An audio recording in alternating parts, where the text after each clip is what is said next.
বিএনপির ভারপ্রাপ্ত চেয়ারম্যান তারেক রহমানের ৬১তম জন্মদিন আজ। শহীদ প্রেসিডেন্ট জিয়াউর রহমান ও বেগম খালেদা জিয়ার জ্যেষ্ঠ পুত্র তারেক রহমানের রাজনৈতিক জীবনের বড় অংশই কেটেছে নির্বাসনে।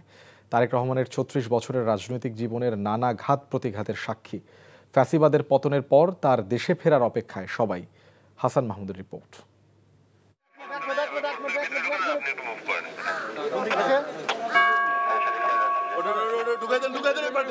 ওয়ান-11-এর এক অস্বস্তিকর বাঁকবদলের ভিন্ন প্রেক্ষাপট দেশের জাতীয়তাবাদী ভবিষ্যৎ রাজনীতির তরুণ নেতৃত্ব তারেক রহমানকে নির্বাসনের নিয়তিতে বাধ্য করেছিল ২০০৮ সালে।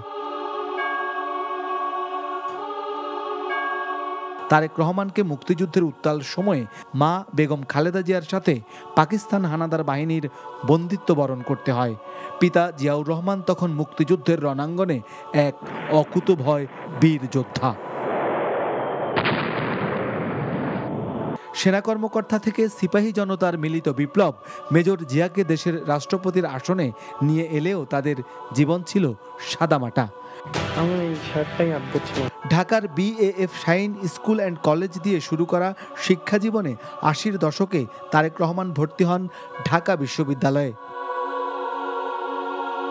পিতার মৃত্যুর পর মা বেগম খালেদা জিয়া রাজনীতির মাঠে যখন স্বৈরাচার বিরোধী আন্দোলনের উত্তাল নেতৃত্বে, তখন সেই আন্দোলনে যোগ দেন তারেক রহমানও। ১৯৮৮ সালে বিএনপিতে নাম লেখান জাতীয়তাবাদের এই তরুণ নেতা।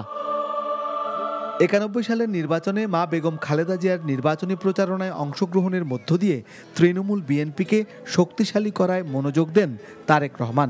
আমাকে ভোট দিতে হবে এমন কোনো কথা নেই, আপনার ভোট আপনিই দিবেন, যাকে ইচ্ছা আপনিই দিবেন। ১৯৯৪ সালে ডাক্তার জোবায়দা রহমানের সাথে বিবাহ বন্ধনে আবদ্ধ হন তিনি। বিএনপির স্থায়ী কমিটি তারেক রহমানকে দলের সিনিয়র যুগ্ম মহাসচিব মনোনীত করে ২০০২ সালে। মুক্তিযোদ্ধা পিতার আদর্শ লালন করে ২০০৫ সালে দেশব্যাপী তৃণমূল সম্মেলন আয়োজনের মাধ্যমে কেন্দ্র থেকে গ্রামান্তরের মানুষের কাছে সাড়া জাগানিয়া বার্তা দেন তারেক রহমান।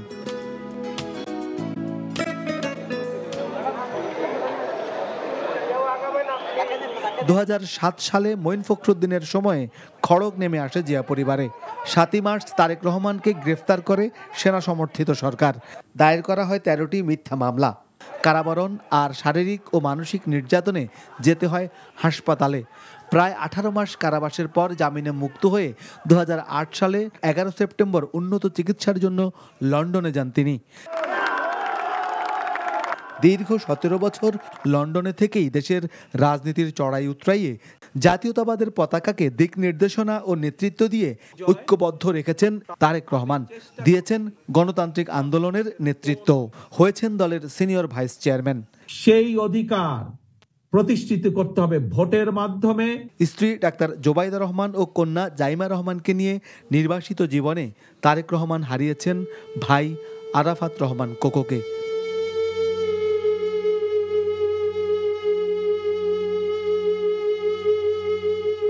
প্রিয় মা বেগম খালেদা জিয়ার কারাবন্দিত্ব আর অসুস্থতা দূর পরবাসে তাকে কষ্টের কাছে অসহায় করে তুলেছে।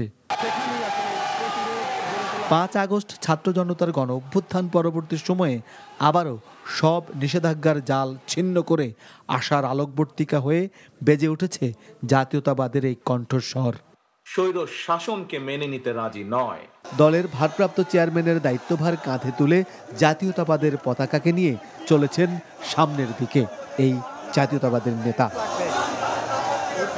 Hasan Mahmud, NTV news, Dhaka.